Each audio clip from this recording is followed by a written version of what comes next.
काल ऐन सणाच्या दिवशी आपल्या पंढरपूर तालुक्यातील मौजे आंबे या गावी एक दुःखद घटना घडली। आंबेगावचे शेतकरी लक्ष्मण नागणे व त्यांच्या पत्नी अलका नागणे यांचा नदीवर बसवलेल्या इलेक्ट्रिक मोटरीच्या वायरचा करंट लागून जागीच मृत्यू झाला। या बातमीमुळे संपूर्ण पंढरपूर तालुक्यावर शोककळा पसरली आणि प्रत्येक स्तरातून या पती पत्नीसाठी शेतकरी कुटुंबासाठी हळहळ व्यक्त केली जात आहे।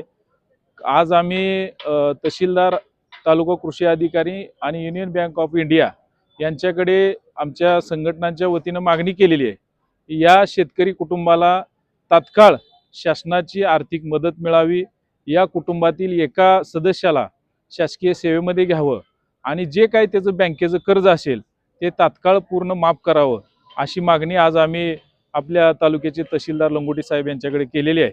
आणि आपल्या माध्यमातून मी सरकारलाही आवाहन करतो की ही अतिशय हृदयद्रावक अशी घटना घडलेली आहे आणि या शेतकऱ्याच्या उघड्या पडलेल्या कुटुंबाला आता आपण आधार देणं गरजेचं आहे। त्यामुळे शासनाने याचा सहानुभूतीपूर्वक विचार करून पालकमंत्री साहेबांनी तात्काळ या कुटुंबाला मदत करावी।